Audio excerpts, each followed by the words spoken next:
How fire was brought to the Indians. Part 1. Seizing the firebrand. Oh, it was so cold. The wind blew the leaves about on the ground. The frost spirit hid on the north side of every tree, and stung every animal of the forest that came near. Then the snow fell till the ground was white.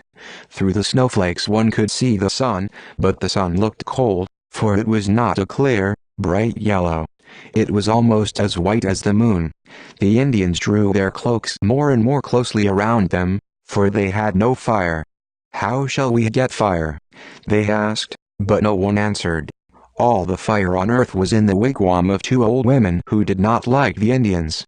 "They shall not have it," said the old women, and they watched night and day so that no one could get a firebrand. At last a young Indian said to the others, "No man can get fire. Let us ask the animals to help us.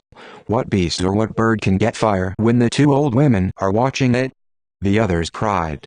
"The bear might get it." "No, he cannot run swiftly." "The deer can run. His antlers would not go through the door of the wigwam." "The raven can go through the door. It was smoke that made the raven's feathers black, and now he always keeps away from the fire." "The serpent has not been in the smoke." "No, but he is not our friend, and he will not do anything for us." "Then I will ask the wolf," said the young man. "He can run, he has no antlers, and he has not been in the smoke." So the young man went to the wolf and called, "Friend wolf, if you will get us a firebrand, I will give you some food every day." "I will get it," said the wolf. "Go to the home of the old women and hide behind a tree, and when you hear me cough 3 times, give a loud war cry." Close by the village of the Indians was a pond. In the pond was a frog, and near the pond lived a squirrel, a bat, a bear, and a deer. The wolf cried, "Frog, hide in the rushes across the pond. Squirrel, go to the bushes beside the path that runs from the pond to the wigwam of the two old women. Bat, go into the shadow and sleep if you like, but do not close both eyes. Bear, do not stir from behind this great rock till you are told.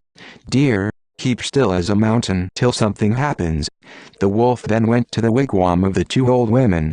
He coughed at the door, and at last they said, "Wolf, you may come into the fire." Illustration: the wolf went into the wigwam. He coughed 3 times, and the Indian gave a war cry. The two old women ran out quickly into the forest to see what had happened, and the wolf ran away with a firebrand from the fire. Part 2. The firebrand in the forest. When the two women saw that the wolf had the firebrand, they were very angry, and straightway they ran after him. "Catch it and run!" cried the wolf, and he threw it to the deer. The deer caught it and ran. "Catch it and run!" cried the deer, and he threw it to the bear. The bear caught it and ran. "Catch it and fly!" cried the bear, and he threw it to the bat. The bat caught it and flew. "Catch it and run!" cried the bat, and he threw it to the squirrel. The squirrel caught it and ran. "Oh, serpent," called the two old women, "you are no friend to the Indians. Help us. Get the firebrand away from the squirrel." As the squirrel ran swiftly over the ground, the serpent sprang up and tried to seize the firebrand. He did not get it, but the smoke went into the squirrel's nostrils and made him cough.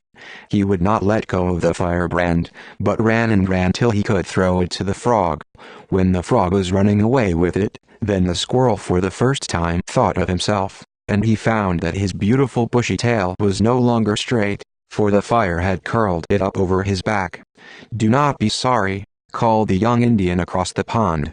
"Whenever an Indian boy sees a squirrel with his tail curled up over his back, he will throw him a nut." Part 3. The firebrand in the pond. All this time the firebrand was burning, and the frog was going to the pond as fast as he could. The old women were running after him, and when he came to the water, one of them caught him by the tail. "I have caught him," she called. "Do not let him go," cried the other. "No, I will not," said the first, but she did let him go, for the little frog tore himself away and dived into the water. His tail was still in the woman's hand, but the firebrand was safe, and he made his way swiftly across the pond. "Here it is," said the frog. "Where?" asked the young Indian. Then the frog coughed, and out of his mouth came the firebrand. It was small, for it had been burning all this time, but it set fire to the leaves and twigs, and soon the Indians were warm again. They sang and they danced about the flames. At first the frog was sad, because he was sorry to lose his tail, but before long he was as merry as the people who were dancing, for the young Indian said, "Little frog, you have been a good friend to us, and as long as we live on the earth, we will never throw a stone at a frog that has no tail."